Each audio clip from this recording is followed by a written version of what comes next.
Well, hello everybody. Delighted today to be joined for an episode of Three Questions with by Sian O'Keefe, the founder and director of Salient Communications. I'm very, very pleased to be joined by you today, Sian. Thank you for taking the time. Thank you so much for inviting me to have this conversation. So why don't we go straight into it, and we'll ask that first sort of dinner party networking event question of, hold on, what do you actually do? Yeah. So I help organizations achieve their goals by Mhm. advising on the positions and the strategies that they should take, and then translating those strategies and positions Ah, into clear and effective communications. And at the heart of this is knowing who an organization needs to talk to and what the right messages and the right channels are.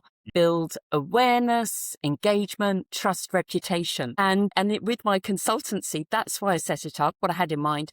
And I look at myself, I think of myself as a bit of a Mary Poppins communications world coming in to help out.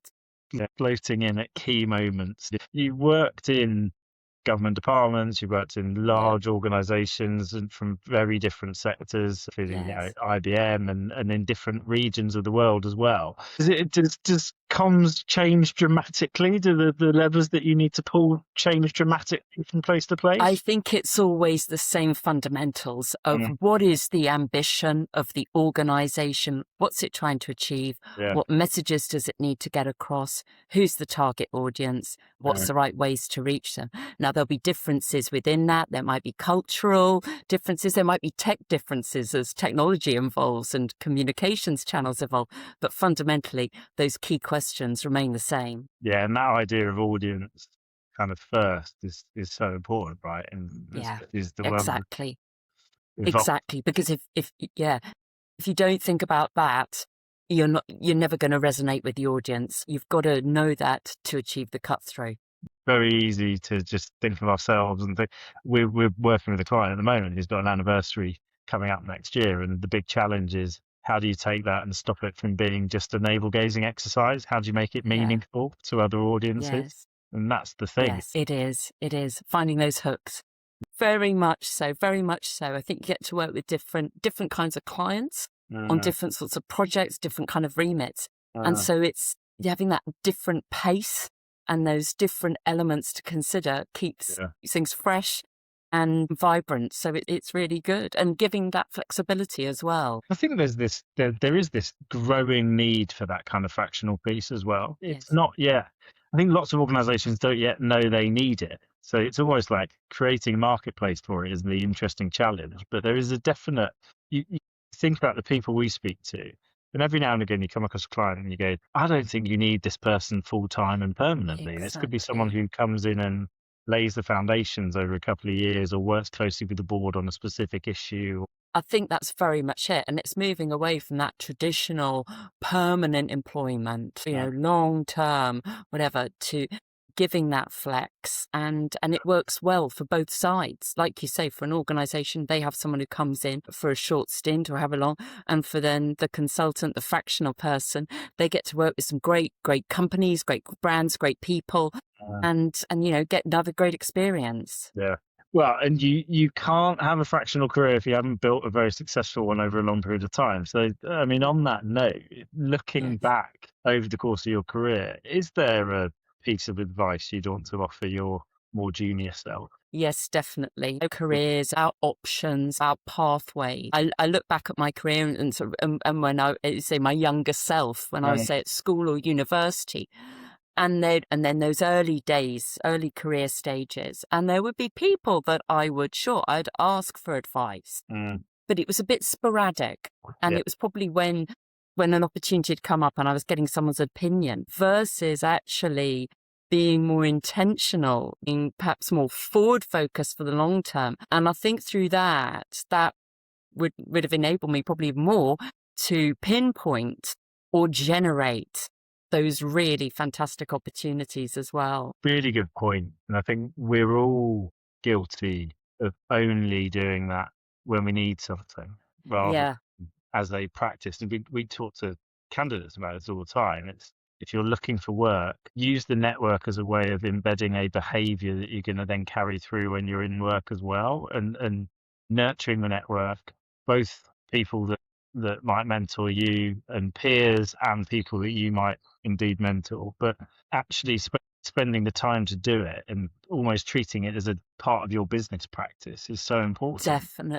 Definitely. I once worked with a leader who said that he would spend a day a month on his professional development. He was a senior leader, and that is so important, of then continuing that development, thinking about what career pathways, all of those kinds of things. And I think also there's more focus, there's more talk nowadays about mentors, about coaches, than perhaps, when I started out in my career, using that and really pinpointing. And I look at it that I think there's nothing better than if someone comes to me and asks me to be their mentor. I mean, that's very flattering and fantastic thing to do.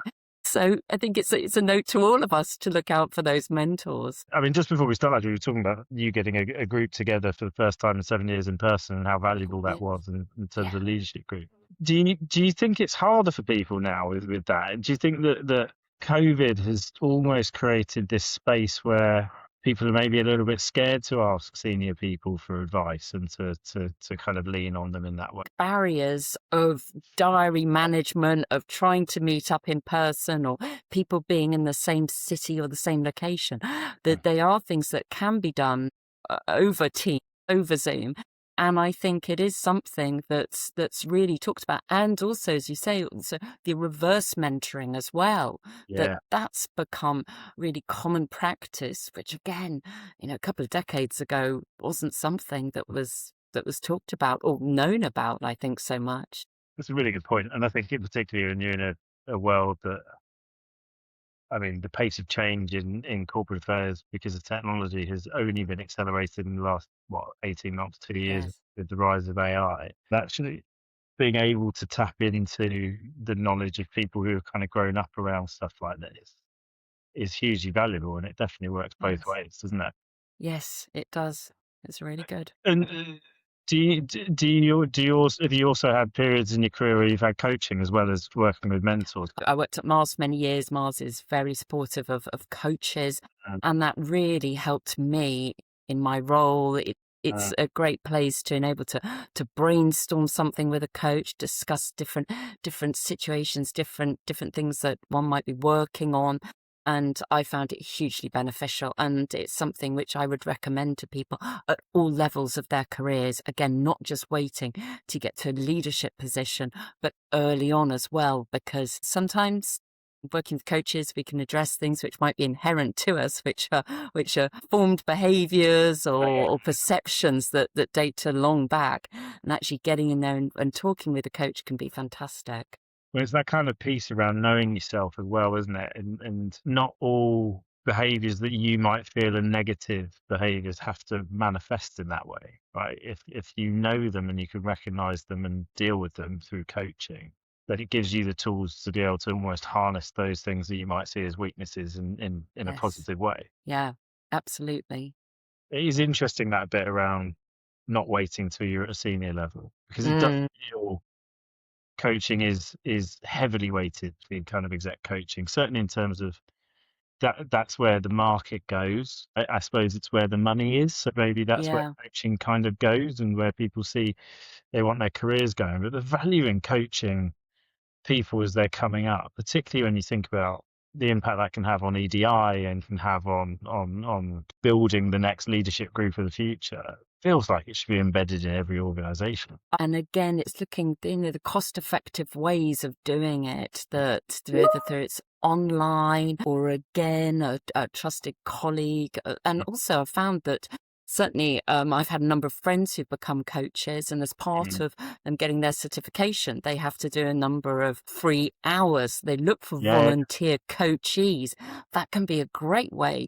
And again, it's a win-win situation for both the trainee coach, but also the coachee as well. Thanks for that. We haven't had anyone talk about mentoring. A few people have talked about the kind of network thing, and this is definitely an extension of that. But the importance of work, I think it does. Because it can be very, very difficult to plan out your career. I mean, a classic interview question is, where do you see yourself in 5-10 years? And actually doing the work sort of map that out. And we don't know what we don't know. No, So we if you've don't. got a mentor there who's had some great experiences and different experiences or complementary experiences, being able to talk and brainstorm, as well as using that mentor to make some introductions or help out in that way, I think is invaluable. Do you think you've had a lot of intention in your planning of your career? Because I would imagine you go and you join Mars going, this is a really exciting opportunity. You don't go thinking, I'm going to spend nearly 14 years. Well, I think throughout my career, it's been that combination Yeah, of sort of luck, opportunity, and then a bit of planning in it. yeah. I remember right at the start of my career, one experience informing the next.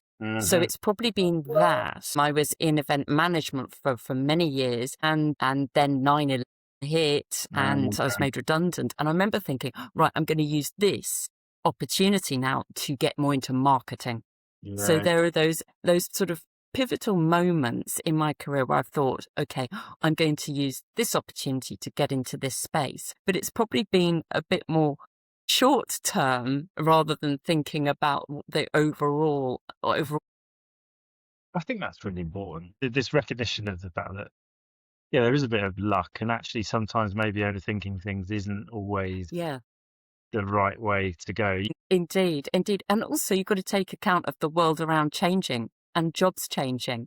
I mean, I think if I'd been at university and I think the term corporate affairs probably didn't really exist then. Yeah. And so there are these different things that come Um, about. And again, obviously we're in the age of where everyone's talking about AI. What are the job titles of the future going to be? What are the job titles currently that are around that won't be around? uh, So being able to pivot uh, with the changes in the external environment yeah. as well. Fantastic. Well, thank you for allowing me to go off piece there a little bit. But so, if you weren't in the world of corporate affairs and hadn't spent the best part of your working life doing this, what would you be doing? Yeah, there are two areas which spring to mind immediately. The first is journalism. I'm obsessed by current affairs and by Uh, the impact of politics and um, events on the world around us and on people. So I think um, obviously being able to analyze, comment, um, interrogate, I think is essential. I think it's a yeah. fascinating career. So that would be the first one. The second one, actually, I mentioned it earlier. I spent the early stages of my career in event management and I got a Um, real buzz from it. And I look back with great fondness of that. And yeah. again, just looking how event management has changed, these large scale production for events and things like that. So I think that would be another one of if things have been different and I'd continue to pursue that. I Uh, guess the good thing is that being in comms, you get to deal with both journalists and events. So yeah. it's sort of in the mix, even if it's not, 100% of my day job. Completely, completely. Yeah, the event management thing kind of chimes with me because my thing would be I would have stuck with hospitality a little bit longer. And the romanticism around journalism is really interesting as well because in many ways it's gone through a transformative and difficult period. But I do start to look at the way it's going, and you can look at it through the lens of misinformation. It's going to be a disaster, fear, all of this. But actually, it might be the next great age of journalism that we're going through. When you really think about how, if the whole idea of the cream rising to the top comes true, which I think is where things tend to land, we could see a complete transformation in a really positive way. It doesn't feel like it at the moment, but maybe in the future. Well, yeah. And when we think about trust and trust being so important and Uh, such an inherently human quality, that yeah, then those trusted journalists, those trusted news outlets, as you uh, say, that rises to the top, that cream rises to the top yeah, it and does. is more important than ever before in a space where there's a lot of fake news out there.